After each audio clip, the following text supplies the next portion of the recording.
It started with the sound of a throttle humming to life, a smooth purr, breaking the quiet rhythm of our street. I looked up from my coffee mug, blinking through the screen of my front window, and there he was. Helmet tucked under his arm, keys swinging lazily in his fingers, and that boyish smirk on his face like he'd just gotten away with something. He'd bought the damn bike. I'd heard him talk about it for weeks, maybe longer. Every time we crossed paths outside, he'd mention it in passing like it wasn't a big deal. Just thinking about getting something fun, he'd say, scratching the back of his neck. Something to clear my head, you know. I knew. I always knew. He didn't have to explain that look in his eyes. And yet, I still stood there like an idiot for a second longer than I should have, staring through the glass like I wasn't allowed to look too long. I told myself it was just curiosity. Just appreciation for the bike's sleek black, polished like it had just rolled off a showroom floor. But it wasn't the bike I couldn't stop looking at. It was him. He caught me watching, of course. His eyes flicked up, and for a second, I froze. Then he waved, simple, easy, the way he always did. No hesitation, no awkwardness, just him, being him. I waved back, pretending I didn't feel that twist in my stomach every time he smiled, like that we'd been neighbors for almost a year, and in that time, he'd somehow slipped into the rhythm of my life without either of us really noticing.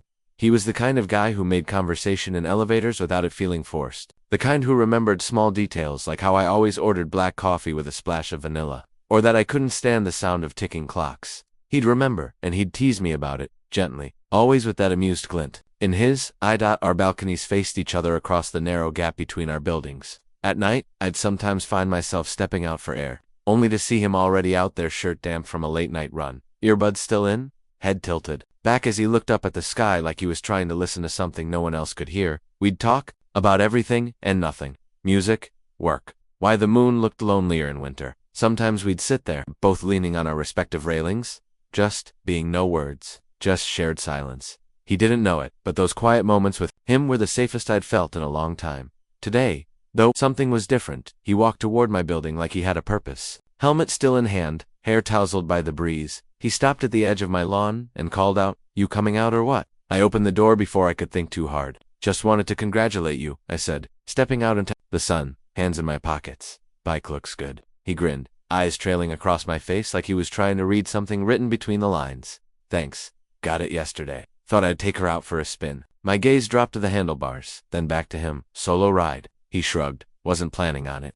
Then, with a slight tilt of his head and that low teasing voice he used when he wanted to get under my skin, "You game?" The words caught in my chest before I could answer, because I knew what this was, what it could be. Just two guys, a bike, a long road, nothing serious. But I also knew what it felt like. It felt like the beginning of something, and that scared me more than I could admit. Still, I said yes, and when I climbed on behind him, hands hesitating before finding his waist, I felt it, that quiet pull between us, like a thread that had always been there, just waiting for one of us to finally tug.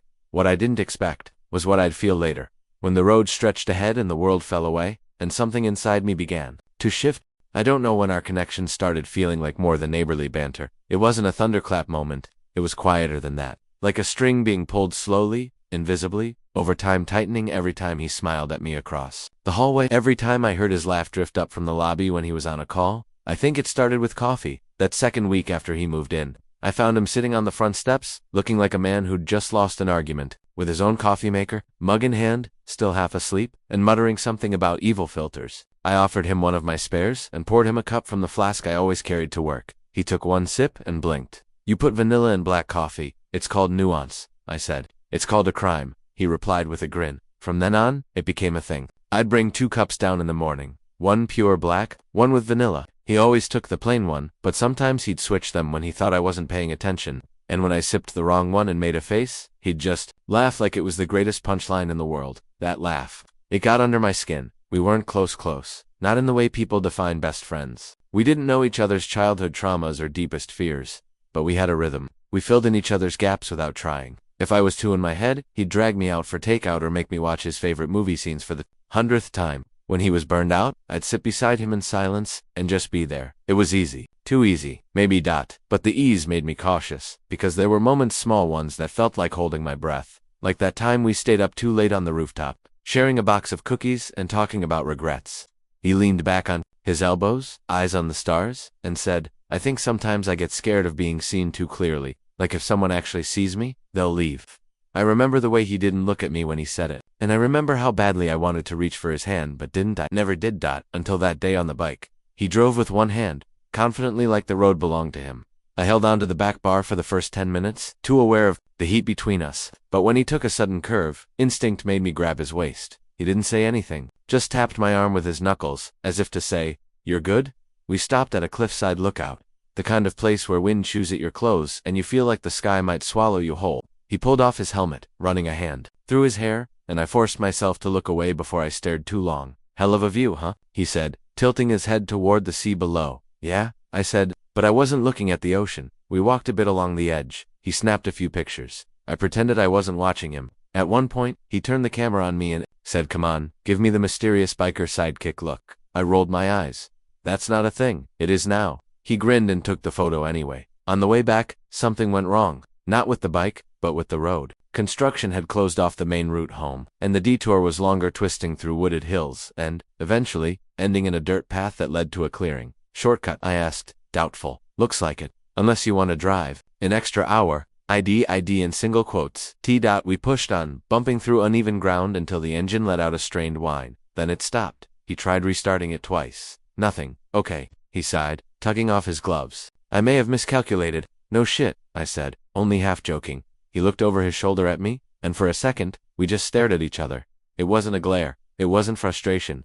It was something else. Then he laughed, an easy, quiet laugh. "Want to push or wait it out?" I shrugged. "You got snacks always." So we stayed.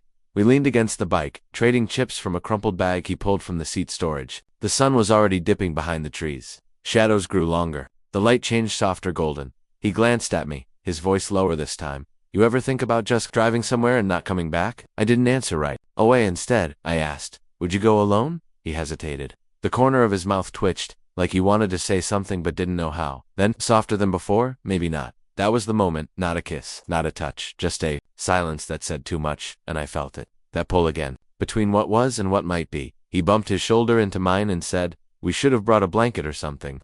This ground sucks. Or, stayed on actual roads. Where's the fun in that?" His thigh brushed against mine, just lightly, but neither of us moved away.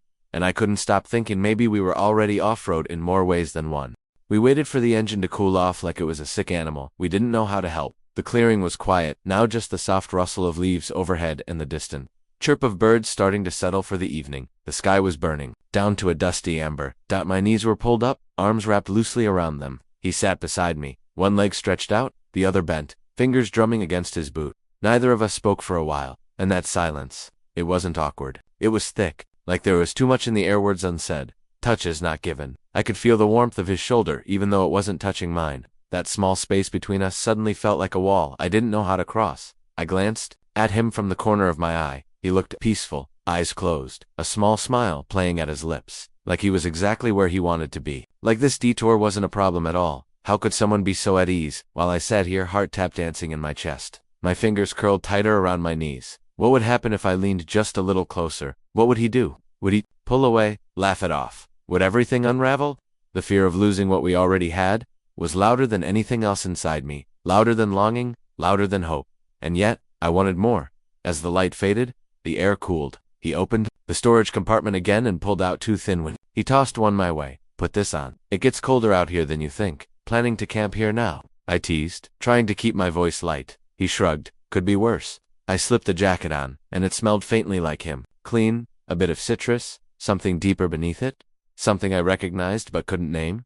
When I looked up again, he was holding something else in his hands, folded tightly and clearly worn. "A blanket." I asked. "Emergency stash," he said with a proud grin. "I may be reckless, but I'm not completely unprepared." We laughed, but when he spread it out on the ground, it wasn't wide enough for both of us to lay flat, not without touching. We didn't talk about that part, just sat down on it side by side, closer now than before, our thighs pressed together, shoulders brushing every so often when we adjusted. My entire body was rigid with awareness. I could feel the heat of him, his body, his breath, his quiet. He shifted a little to lean back on his elbows, and that slight movement brought his side flush against mine. He didn't move away, neither did I. It was around then that the wind started to pick up, sharp and biting, not unbearable, but enough to make my teeth clench. "You okay?" he asked, tilting his head toward me. "Just cold," I said, voice lower than I meant it to be. He hesitated, then scooted in closer, subtle, like he was testing the waters. And then his arm wrapped behind my back. "Come here," he said, like it was the most casual thing in the world. My body stiffened, but only for a second. Then I let myself lean into him, resting my side against his. He was warm, solid, and alarmingly comfortable to touch. I tried not to overthink it, but every inch of skin that touched his sparked something low in my chest. I swallowed hard. "You do this with all your neighbors?" I asked, aiming for sarcasm, but missing the mark. He huffed a laugh, resting his chin lightly on my shoulder. "Only the ones who bring me illegal vanilla coffee." I laughed, but the sound caught in my throat. We were quiet again. Too quiet. And then he said, so softly I almost missed it, "You ever think about how weird it is that we ended up right next to each other?" I turned slightly to look at him. "What do you mean?" "I mean, out of all the places I could have moved, out of all the cities, all the buildings, I ended up next to you." There it was, again that pause, that something hiding behind his words. A flicker of truth he wasn't quite ready to name. My heart beat harder. I wanted to ask him what he meant. I wanted to push, but I didn't. Because if he said the wrong thing, if it wasn't what I hoped, Ty wasn't sure I'd recover. Instead, I asked, "Is that a good thing?" He turned his head, just slightly, so his mouth was closer to my ear when he whispered, "Yeah, it is." The words lingered, like a hand resting over my chest, like breath on skin. I didn't move. He didn't either. Sometime later, we laid back on the blanket, both staring at the stars that had started to flicker above. He stretched his arms behind his head, and I followed suit, trying to keep from looking at the side of his face, the way his profile looked against the pale glow of the sky. But I felt him look at me, and then I felt it. His pinky brushing mine, once, twice. Then still, he didn't say anything. Neither did I. I turned my hand just slightly, and let our fingers rest against each other's, tentative, quiet, barely touching. It felt like the most intimate thing I'd ever done. And in the stillness of that forest clearing, I realized something. I wasn't scared of wanting him anymore. I was scared of losing him. But in that moment, with our fingers grazing, and the night holding us like a secret, I didn't feel like I had to choose. I felt closer than I'd ever let myself be. The stars shifted slowly above us, blinking like they knew things we didn't. We laid there on that too small blanket, fingers barely touching. And for a long time neither of us moved, like we were both afraid that doing so would snap whatever fragile thread held the moment together. My heart was pounding, not from excitement, from restraint. Every part of me wanted to close the gap between us. But the louder voice always, the louder one, kept whispering, "Don't ruin it, don't risk what's already good." He let out a breath and broke the silence. "You ever wonder what would have happened if we'd met somewhere else?" he asked. His voice was soft, like he wasn't sure he wanted the answer. I turned my head to look at him. "Like where?" "I don't know," he said, eyes fixed on the sky. "Not as neighbors, just two strangers, meeting at a party, or on a road trip, somewhere, detached, where we didn't have to see each other every day after." I swallowed. "Why would that be better?" He turned his face to me then. His eyes were shadowed, unreadable in the dim light. "Because then maybe I wouldn't second-guess everything I feel." There it was, the crack in the wall. My breath caught, and I knew this was the moment. The crossroads, so I asked it softly, carefully, like walking barefoot on glass. "What do you feel?" He laughed under his breath, bitter and small.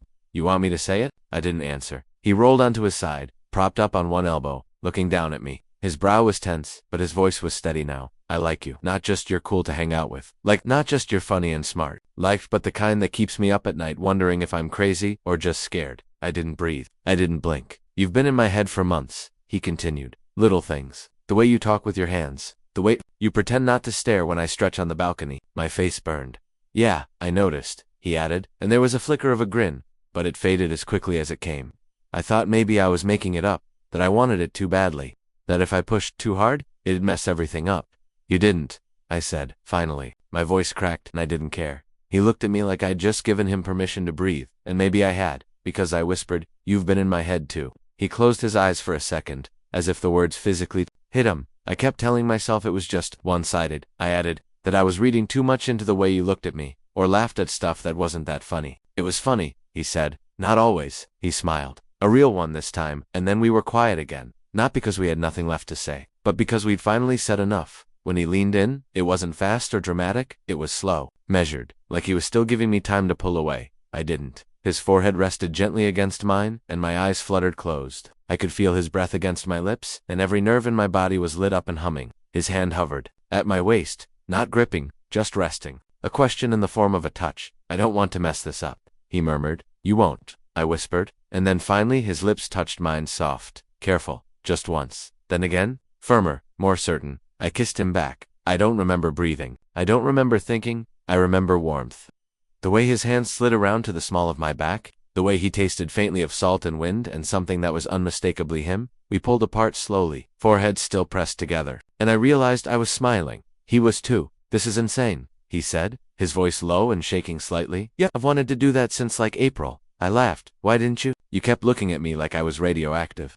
That's not fair, I said, nudging his shoulder. I was trying to not stare. You're terrible at it. So are you. He gave me a mock gasp. I was subtle. You're about as subtle as your bike's engine. We both laughed, and the sound broke something open in me. That tight knot of anxiety and fear and longing, it loosened. Just a bit. I laid back down beside him and stared up at the stars again. His hand found mine in the space between us. We didn't need to say anything else, but I did. Quietly. Like it had been waiting on the tip of my tongue all this time. I was scared to want you. He squeezed my fingers. Same. What changed? He turned his head, eyes searching mine in the dark. I finally realized wanting you wasn't the scary part. What was not knowing if I could have you? The wind rustled through the trees again, but it felt like the world had gone still. I turned and faced him fully, pressing my forehead against his. You have me, I said. If you want me, I do, he whispered. God, I do. We stayed like that, wrapped up in each other's breath, hands tangled, hearts louder than anything else around us, and for the first time in months, maybe, years, I didn't feel like I was standing on the edge of something.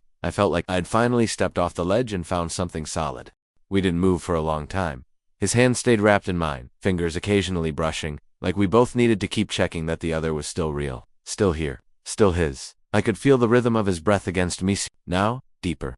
Every few seconds, his thumb traced a lazy circle over the back of my hand, and it made my whole body hum, not with tension anymore, but with something calmer, warmer. It wasn't the overwhelming crash I'd feared, it was soft, safe, like coming home. Eventually, I turned my head toward him and broke the quiet. So what now? He glanced at me with that half smirk that always meant trouble. You mean, besides becoming the scandal of the apartment block? I laughed, but it came out breathless. Please. They already think we're sleeping together. They aren't. Do Mrs. Patel from To Be asked me last week if your laundry was still in my dryer? He grinned. Okay, that one's on me. I told her we were just friends, were we? He asked, tilting his head. The question sat between us, teasing but a little heavier than it looked. I thought we were, I said, until I couldn't stop looking at your stupid face every morning. He raised an eyebrow.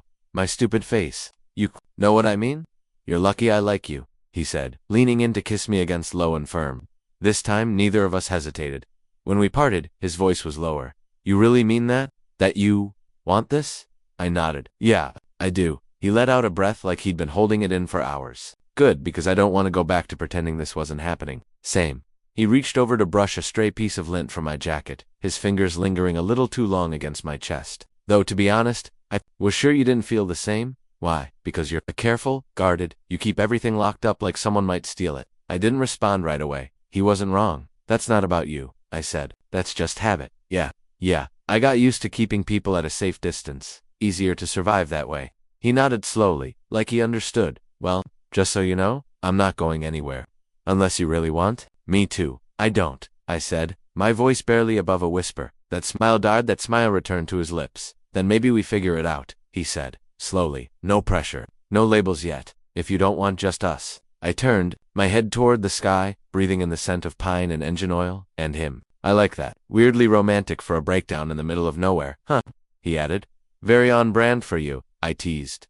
I bring drama and chaos everywhere I go. And granola bars, I pointed out, holding up the Hafi wrapper he'd passed me earlier. He laughed and shifted closer, resting his head against my shoulder. His hand still in mine, his leg pressed against mine, his body heat grounding me in a way nothing else ever had. The bike sat a few feet away, dark and silent now under the starry sky, like it knew its job was done. It had brought us here, not just physically, but to this this moment, this truth. After a while, we started talking more freely about what we wanted, what scared us, even about logistics. Do we tell people? I asked. He shrugged. If we want. Or not. I'm not in a rush. I just want to wake up tomorrow and still be allowed to hold your hand. I smiled, squeezing his fingers. That's manageable. He grinned. You're very low maintenance. I try. We lay there like that until the breeze picked up again and the chill made us both shiver. He sat up and said, Okay, I really should have packed a tent. I'd settle for a working motorcycle. Good news, he said, standing and brushing off his jeans. We give it 20 more minutes. I think I can restart it. You think I'm optimistic? I stood too, stretching. You are chaos, and you're in love with it, he said with a wink. I didn't deny it. Maybe it was too early for that word, but I knew the truth anyway. Something had shifted between us. Something real, something right. And when he handed me the helmet, fingers brushing mine and said, ready to head back? I wasn't scared anymore, not of what we were, not of what might happen next. Just, ready?